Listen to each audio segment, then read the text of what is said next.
Adolf Hitler ha ascendido al poder aparentando ser un hombre de paz. Ha convencido a su pueblo de que puede volver a hacer grande a Alemania sin una guerra.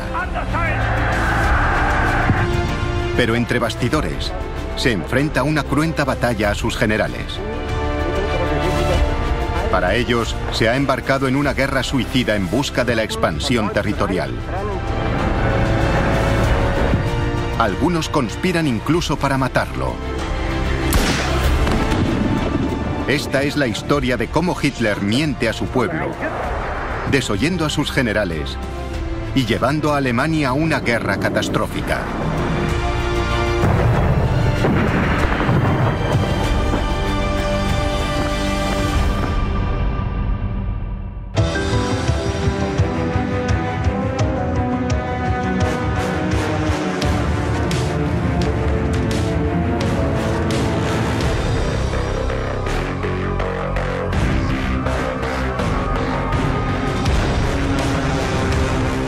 El ascenso del partido nazi, preparándose para la guerra.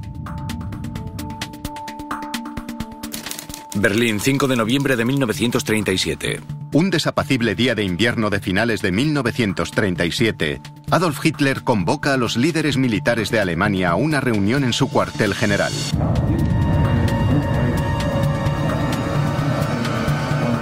Están presentes figuras importantes, como el general Werner von Blomberg, ministro de la Guerra de Alemania, y el general Werner von Fritz, comandante en jefe del ejército.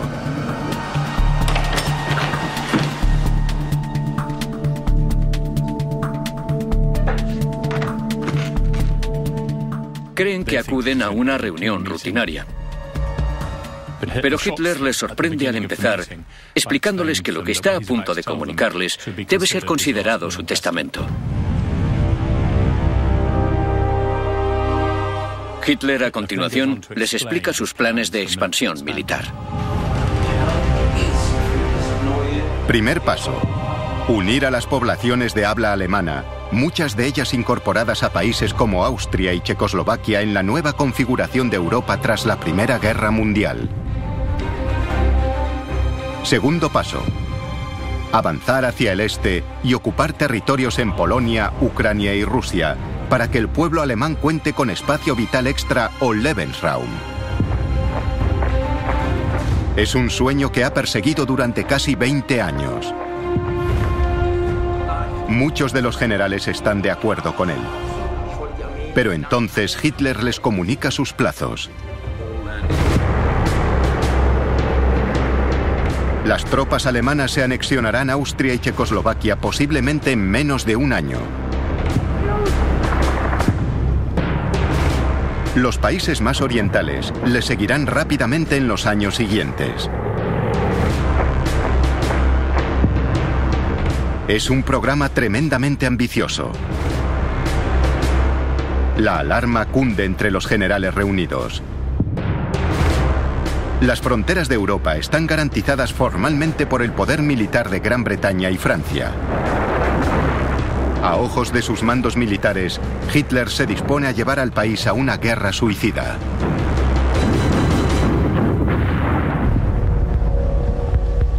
Cuando salen de la reunión, lo hacen con un considerable recelo e inquietud. Lo que les preocupaba era que no creían que las Fuerzas Armadas de aquella época, finales de 1937, comienzos del 38, estuviesen preparadas para la guerra. De hecho, consideraban que estaban pésimamente preparadas. Y decidieron que uno o dos de ellos al menos deberían transmitir esa opinión a Hitler.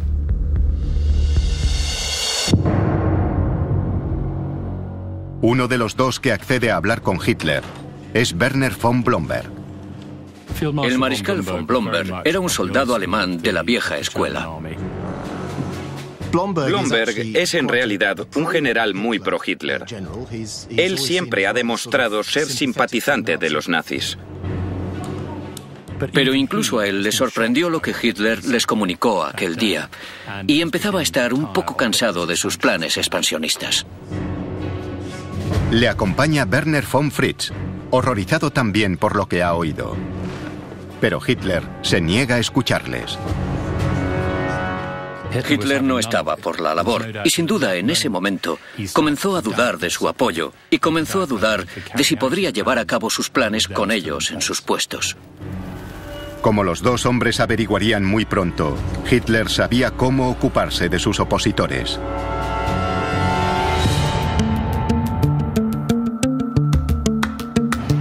Diciembre de 1937. En las oficinas de la Gestapo en Berlín, un agente revisa los archivos policiales. Su objetivo no son comunistas ni disidentes. Es von Blomberg.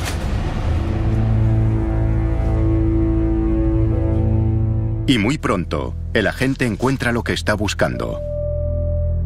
La ficha de Werner von Blomberg muestra que el general oculta un secreto turbio. Recientemente se ha vuelto a casar. Hitler había sido uno de los testigos. Ella era mucho más joven que él, pero es evidente que él, en algún momento, se enamoró y decidió casarse con ella, aunque solo tenía 25 años. Pero la nueva esposa de Blomberg tiene un pasado secreto y peculiar. No solo había sido prostituta, además existían fotografías pornográficas suyas. Los archivos revelan que había sido una habitual de los clubes y bares nocturnos más sórdidos de Berlín. Es una esposa inadecuada para una figura militar de tal importancia. El dossier es enviado a Hitler.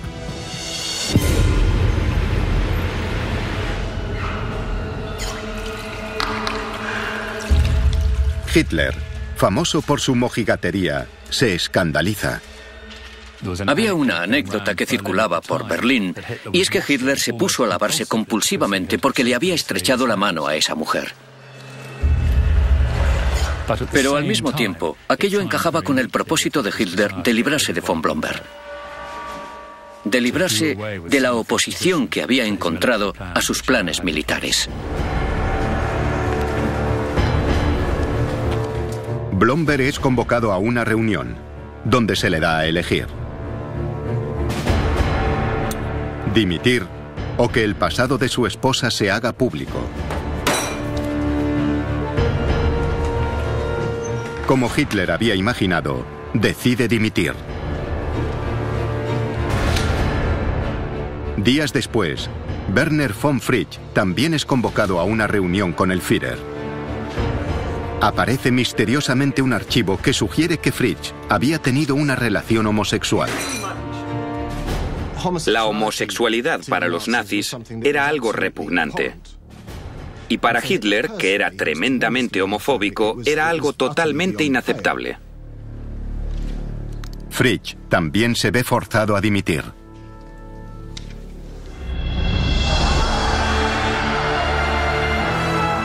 Casi inmediatamente, Hitler abole el puesto de ministro de guerra y se nombra comandante supremo del ejército alemán. Emerge de la situación con un control mucho mayor del ejército del que había disfrutado el otoño anterior. El ejército se ha convertido en su criatura. Está más subordinado a su voluntad. Y ha eliminado fulminantemente todo rastro de libertad de acción.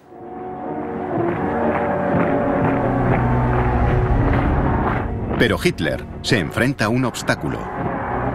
El pueblo alemán lo ha elegido como un hombre de paz.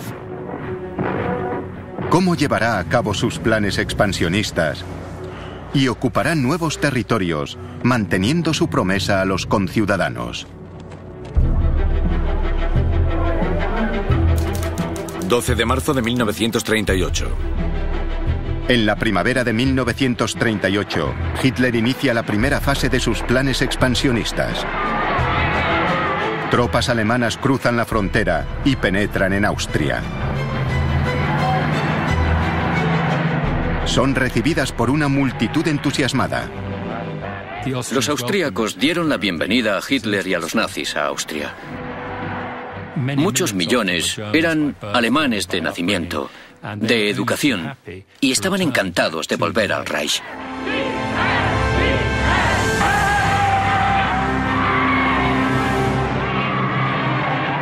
En solo días, Hitler llega a Viena y reclama a Austria para su nueva y gran Alemania.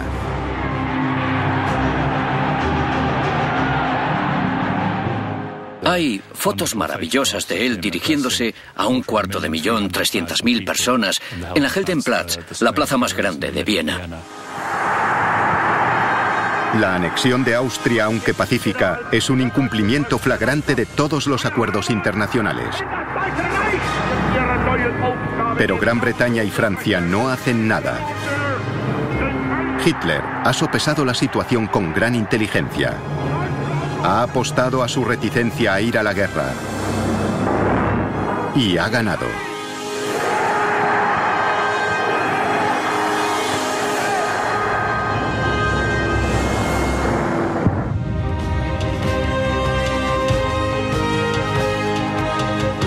En Alemania, el júbilo se desborda.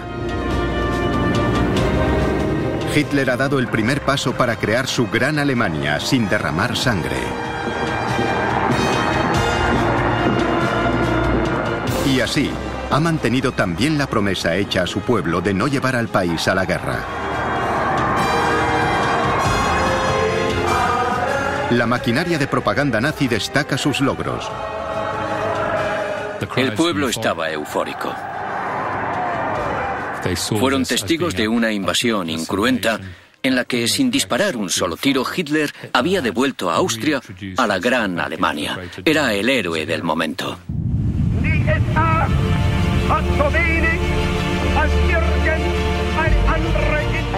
Joseph Goebbels, ministro de propaganda de Hitler y confidente, habla por muchos cuando escribe: El Führer es maravilloso, un auténtico genio.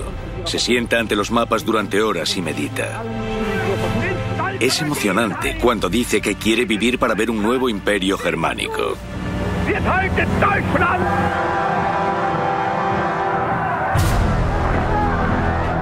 Pero no todo el mundo comulga con la imagen de hombre de paz que Hitler se ha construido minuciosamente. A sus espaldas se está gestando una trama para actuar contra él.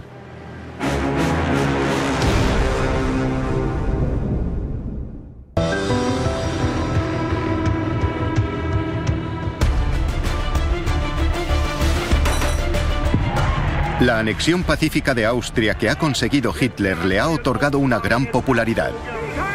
Le ha permitido mantener su promesa al pueblo alemán de que no lo llevará a la guerra. Pero en privado, para consternación de muchos de sus generales, planea otra ampliación agresiva de las fronteras alemanas.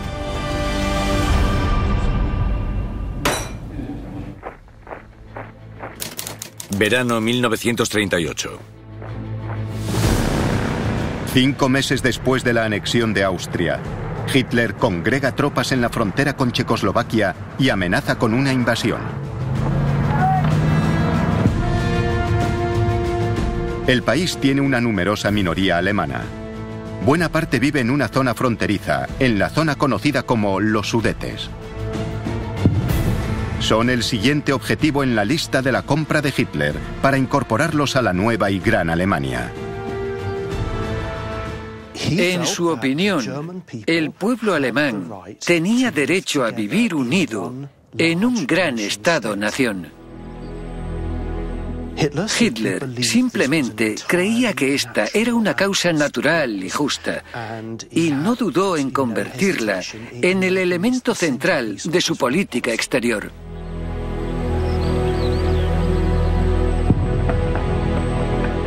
Pero a diferencia de los austríacos, los checos no están dispuestos a entregar territorio a Alemania. Además, la soberanía checa está garantizada por Francia y respaldada por Gran Bretaña. Hitler necesita mantener la ilusión ante el pueblo alemán de que es un hombre de paz.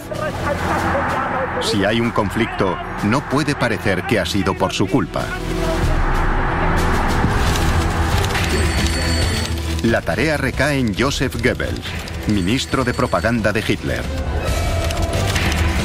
La maquinaria de propaganda nazi se pone en marcha. Los noticiarios muestran a los alemanes de los Sudetes como un pueblo deseoso de formar parte de la Gran Alemania. Hubo una vigorosa campaña previa de propaganda para sugerir que estas personas estaban perseguidas en el Estado checo, que no tenían los mismos derechos y que su deseo legítimo de convertirse en parte de Alemania les había sido denegado. Hitler fue muy inteligente al contarle al mundo, y a su propio pueblo en particular, lo oprimidos que estaban los alemanes que vivían en los Sudetes, y lo convirtió en una cruzada moral para Alemania. Los simpatizantes nazis en los Sudetes empiezan a causar problemas en secreto. Había un grupo muy eficaz de nazis, de pronazis, que se encargaban de magnificar cualquier incidente represivo sufrido por los alemanes. Es el clásico truco nazi: provocar disturbios en secreto y después asegurarse de que la prensa los recoge. Todos los noticiarios mostraban algún ejemplo de la opresión a los alemanes en los Sudetes. Nuestro pueblo, nuestros hermanos y hermanas están siendo oprimidos espantosamente en los Sudetes. No podemos permitir que continúe, hay que intervenir. Y la ira que se iba acumulando fue una propaganda muy eficaz. Es una estratagema inteligente. Hitler ya puede poner al ejército en pie de guerra, pero afirmando que solo quiere proteger a una población alemana débil e indefensa. Pero no todo el mundo se deja engañar.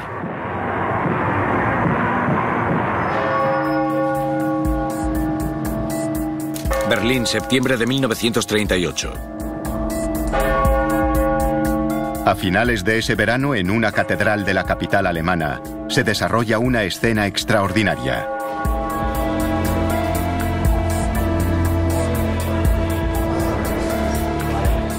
Un grupo de oficiales del ejército ha acudido a solicitar al canónigo de la catedral que les libere de su juramento de lealtad al Führer.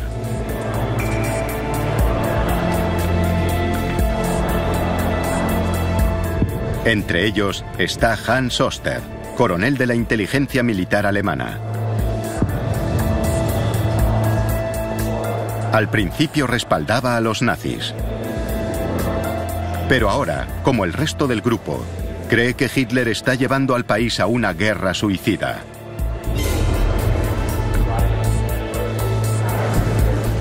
El canónigo de la catedral, también disidente, está encantado de ayudarles.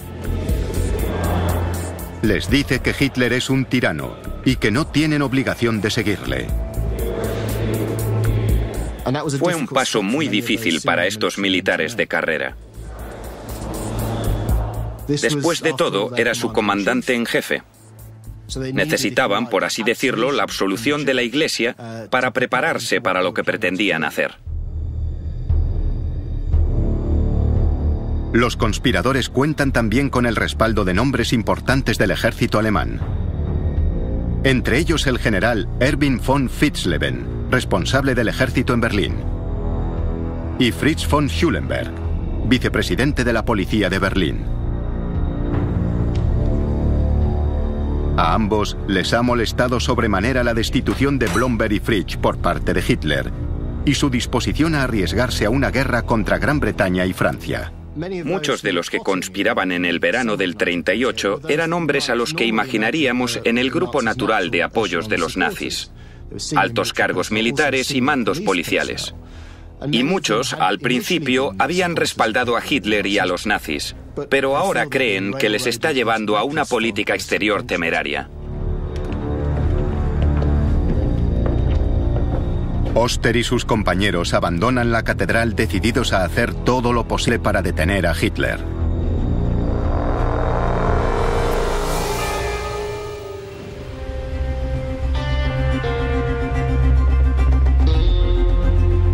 Durante los meses siguientes, los conspiradores elaboran su plan.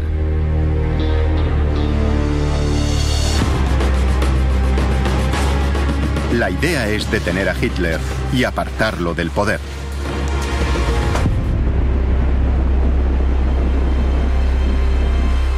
Recorren Berlín, estudiando los lugares en los que podrían emboscarlo. Pero la gran pregunta pendiente es, ¿cuándo actuar?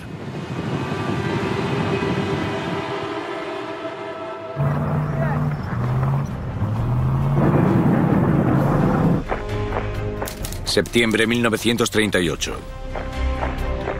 Mientras tanto, en la frontera checa, las tropas alemanas continúan preparándose para la guerra.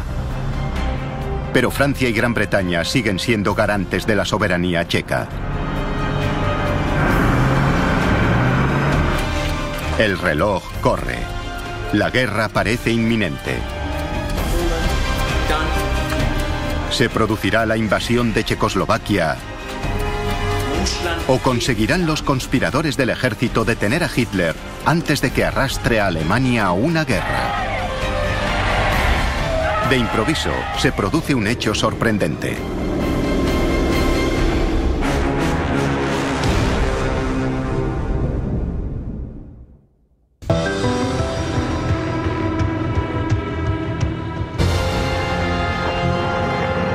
Mientras Hitler se prepara para la guerra contra Checoslovaquia, el descontento crece en el ejército alemán. Muchos de sus miembros temen que acabe llevando al país a una guerra suicida. Han hecho planes para su eliminación. Pero entonces se produce un hecho inesperado.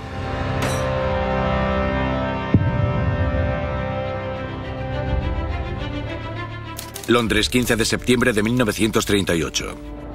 En Gran Bretaña, el primer ministro Neville Chamberlain ha observado con alarma el patrioterismo de Hitler. Viaja desde Londres para reunirse con él.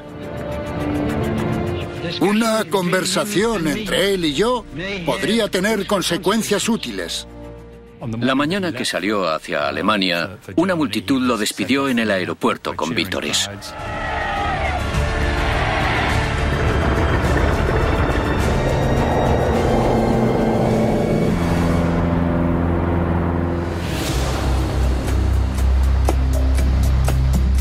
En Alemania, Chamberlain es recibido por Hitler en Berghof, su retiro de montaña en los Alpes alemanes.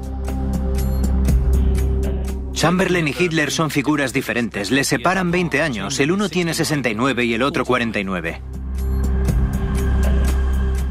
Chamberlain tuvo que sentirse una figura muy extraña, entre tanto alemán con uniforme nazi, con su cuello alto, su corbata, su paraguas cerrado. Chamberlain parece un estadista de la vieja escuela. Hitler parece muy diferente.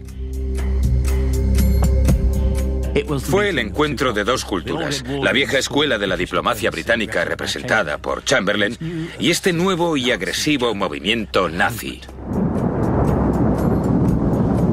Como simbolizando el significado de la reunión, estalla una fuerte tormenta. Aquel día se desató una tormenta como no podía ser de otra forma y menuda tormenta se vivió. A Chamberlain, como les pasa a muchos cuando conocen a Hitler, le impresiona el carisma, la personalidad, el carácter de ese hombre. Y eso da a Hitler una gran ventaja para conseguir lo que quiere. Hitler, una vez más, se presenta como un hombre de paz, que solo intenta ayudar a sus compatriotas. Exige un referéndum en los Sudetes para votar su secesión de Checoslovaquia. Chamberlain parece aceptar su argumentación y accede a intentar convencer a los gobiernos francés y checo. Pero deja una pobre impresión en sus anfitriones alemanes. Cuando se marchó aquella noche, hubo muchas bromas entre el personal y otras personas presentes en Berghof sobre Chamberlain. Los alemanes no tenían ninguna duda, tras haberlo conocido, de que era un hombre al que podrían manejar.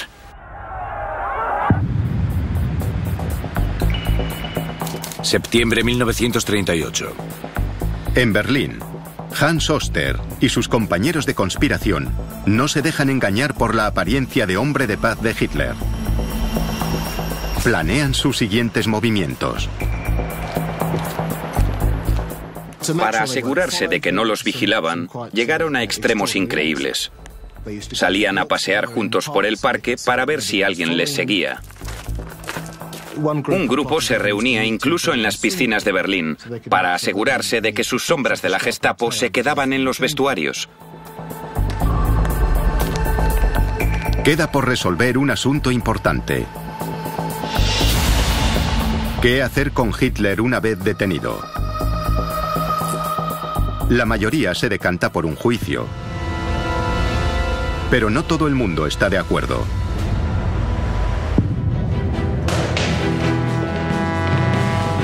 Uno de ellos es el mayor Friedrich Wilhelm Heinz, exmatón de extrema derecha. Friedrich Wilhelm Heinz tenía un pasado pintoresco. Había participado en la Primera Guerra Mundial y pertenecido a las organizaciones paramilitares de derechas de los años 20. Heinz apoya la causa nazi, pero no el liderazgo de Hitler. Y contesta a Oskar, el líder espiritual de la rebelión. Hitler vivo es más fuerte que todas nuestras divisiones. Hay que matarlo. Los dos hombres alcanzan un acuerdo secreto. Hitler será abatido en la confusión del arresto. Ahora hay posibilidades muy reales de que Hitler acabe muerto. Bad Godesberg, 22 de septiembre de 1938. 5 días después de su primer viaje para ver a Hitler, Chamberlain regresa a Alemania. La segunda reunión se celebra en la pequeña localidad balneario de Bad Godesberg, a orillas del Rin. El hotel de Chamberlain, el Petersburg, se encuentra en una orilla del río. Hitler se aloja en su favorito, el Dresden, en la opuesta. El Dresden era el lugar en el que Hitler tradicionalmente se relajaba, donde se alojaba cuando iba de vacaciones. Herr Dresden, el propietario del hotel, era un nazi recalcitrante. Y tenía una costumbre interesante. Cuando Hitler se alojaba allí, subastaba después los objetos que había en la habitación para ganar un dinero extra.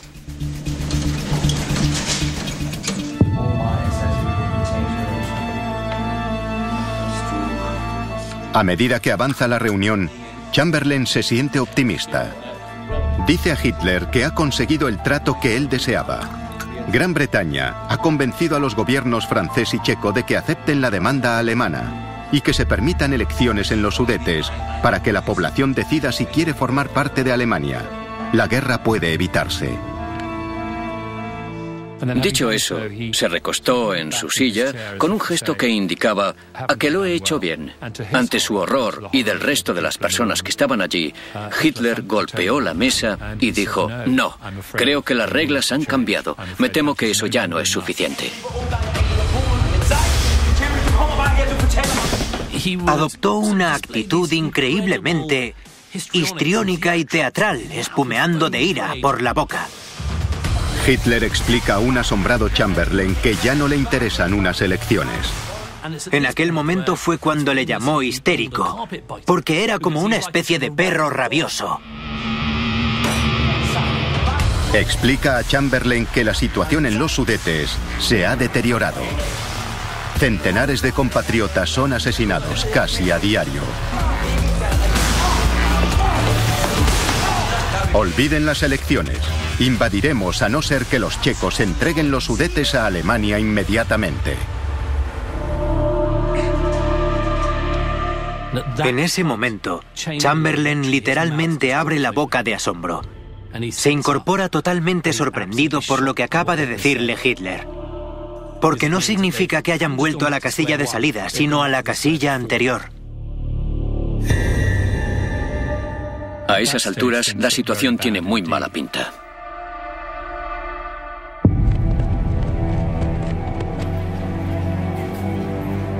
Londres, 24 de septiembre de 1938. Chamberlain vuelve a casa muy alterado. Tiene ante sí una decisión trascendental. debe convencer al mundo de que a Hitler le asiste el derecho legítimo de invadir los Sudetes o llevar a Gran Bretaña a la guerra. Enseguida toma una decisión. Pronuncia ante la Cámara de los Comunes una frase que se ha hecho famosa. La amenaza de invasión de los Sudetes por parte de Hitler es una simple riña en un país lejano, entre personas de las que no sabemos nada.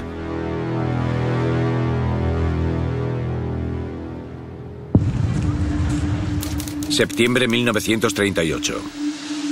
En Berlín, los conspiradores del ejército están convencidos de que Hitler está llevando al país a la guerra. No se pueden creer que Gran Bretaña haya accedido a la última demanda de Hitler. Desesperados por detenerlo, ultiman sus planes. La invasión podría producirse en cuestión de días. En una guarnición del ejército en Berlín, Friedrich Wilhelm Heinz forma un pequeño equipo. El plan es detener a Hitler en cuanto ordene la invasión de los Sudetes.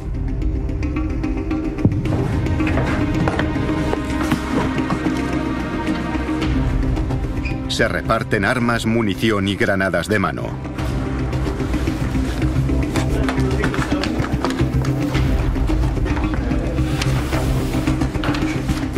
Los conspiradores revisan sus armas.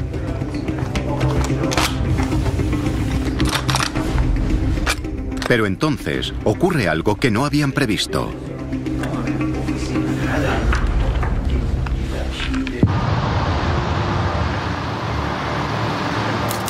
Múnich, 29 de septiembre de 1938. Las grandes potencias europeas, Gran Bretaña, Francia, Alemania e Italia, se reúnen en Múnich en un intento final de encontrar una solución a la crisis de los Sudetes.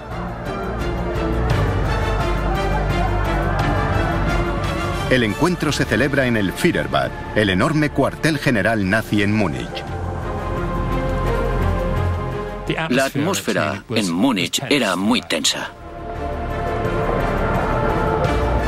Todos están convencidos de que el tiempo se acaba para evitar la segunda guerra catastrófica en Europa en 20 años. Pero Hitler no cede. Incluso ahora, en público, mantiene la imagen de que no desea la guerra, pero que los checos le obligan a ella.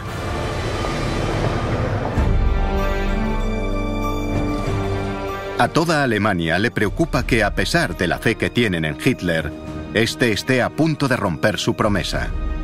La realidad era, y lo sabemos por los diarios, que había muchas dudas, no solo en el ejército, sino también entre el alemán de a pie.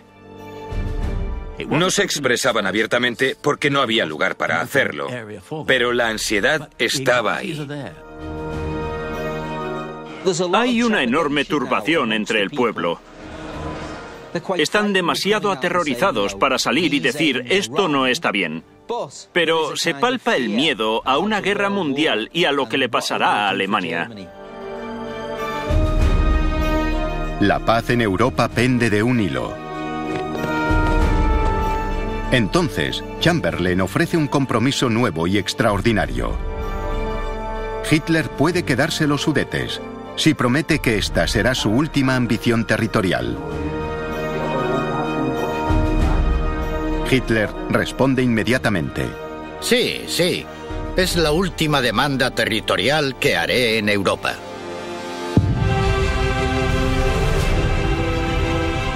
En cuestión de horas se firma el Acuerdo de Múnich. Es un giro extraordinario. Chamberlain está convencido de que se ha evitado la guerra. Para Hitler, el triunfo es doble. Las fronteras alemanas se han ampliado una vez más. Y puede continuar con su mentira de que es un hombre de paz. Una vez más, es un héroe nacional.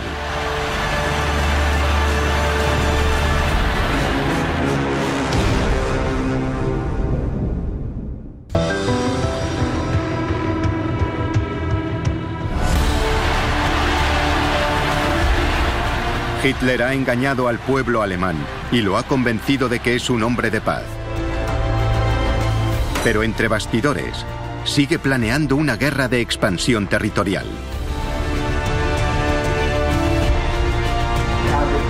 Irónicamente, con el Tratado de Paz de Múnich, se desvanece la última oportunidad de detenerlo.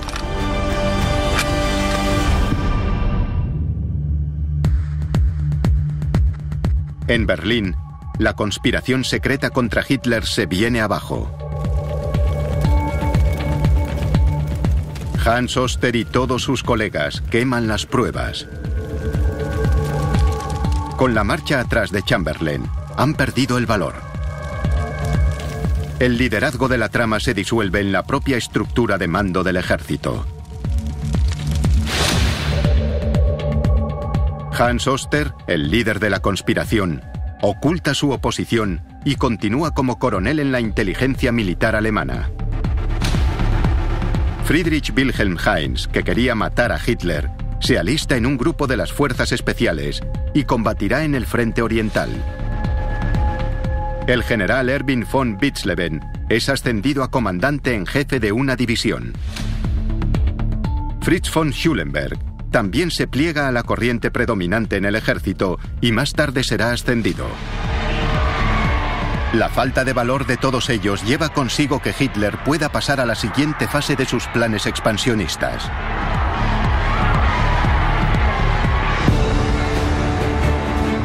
Checoslovaquia, 15 de marzo de 1939.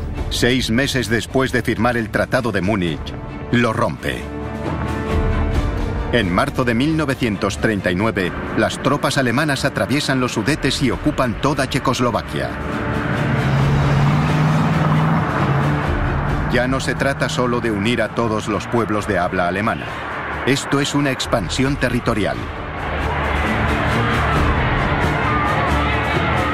Y sin embargo, Gran Bretaña y Francia aún no están dispuestas a ir a la guerra. Para el pueblo alemán, parece otro triunfo espectacular.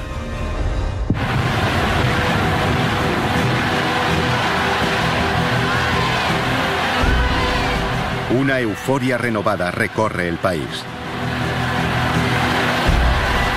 Alemania no solo ha conseguido los Sudetes, sino toda Checoslovaquia sin disparar un solo tiro. Es el primer paso de Hitler en la consecución del Lebensraum, el espacio vital extra que prometió al pueblo alemán. Hay una idea generalizada que se remonta al siglo XIX, según la cual Alemania no tenía espacio suficiente para sus habitantes.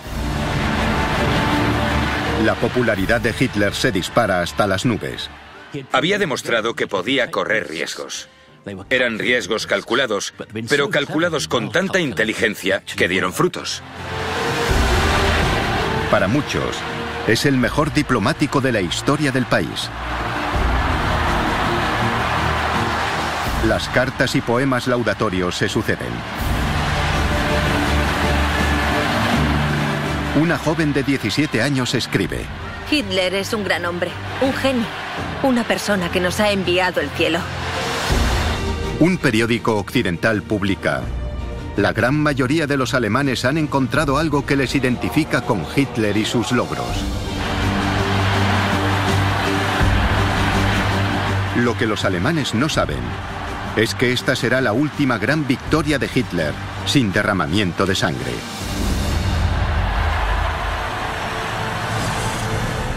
La comunidad internacional estaba indignada. Stalin lo denunció, Chamberlain lo denunció y Francia lo denunció. Hitler va lanzado hacia la guerra. La única forma de detenerlo es creando una alianza militar poderosa. Pero incluso ahora, el pueblo alemán mantiene su fe en que no irán a la guerra. Se equivoca. Polonia, 1 de septiembre de 1939. A primeros de septiembre, un buque de guerra alemán anclado en el puerto libre de Danzig abre fuego contra una guarnición polaca. Mientras tanto, las tropas alemanas cruzan la frontera hacia Polonia. Esta vez, Gran Bretaña y Francia reaccionan. Ambos países han firmado un tratado que garantiza la independencia polaca. No les queda otra opción que acudir en su ayuda. El 3 de septiembre de 1939, 2 días después de la invasión alemana, Gran Bretaña y Francia declaran la guerra a Alemania. Este país está en guerra con Alemania. Lo que Hitler había prometido que no ocurriría, ha ocurrido. La Segunda Guerra Mundial ha comenzado.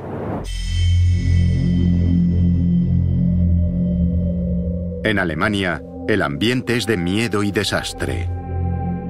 El pueblo alemán no tenía ningunas ganas de vivir lo que se consideraba una reedición de la Primera Guerra Mundial, que había sido catastrófica para Alemania. Por los documentos de la época, sabemos que el ánimo en Berlín era sombrío y depresivo. La guerra que confiaban evitar finalmente ha llegado. Pero entonces, rápidamente, el ánimo cambia, porque las fuerzas alemanas aplastan toda oposición. Polonia es derrotada en semanas.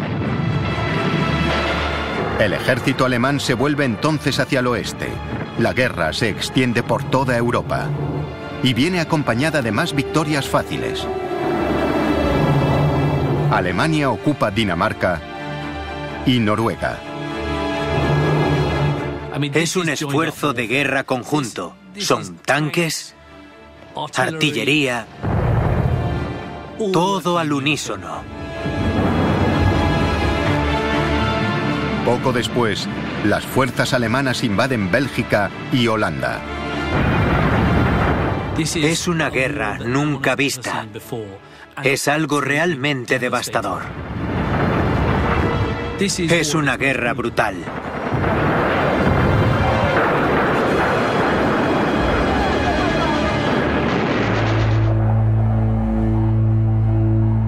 ...28 de junio de 1940.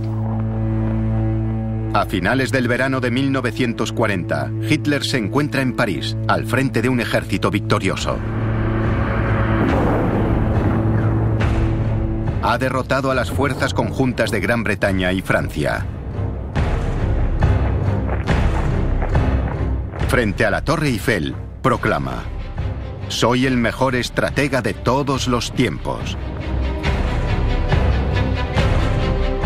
Muchos alemanes que habían empezado a dudar de él, vuelven a confiar en Hitler. En cuestión de meses y con bajas mínimas, Alemania ha ocupado toda Europa. Puede que Hitler no haya mantenido su promesa de evitar la guerra, pero al menos ha sido breve. Ha conseguido más territorio del que Alemania había conquistado en el transcurso de toda la Primera Guerra Mundial. Una guerra que duró 4 años y costó millones de vidas germanas. Dice a sus mandos militares: «Nadie ha conseguido lo que yo he conseguido. He liderado al pueblo alemán hasta altísimas cotas». Pero lo que los alemanes no saben es que la guerra dista mucho de haber terminado. La devastación no ha hecho más que comenzar.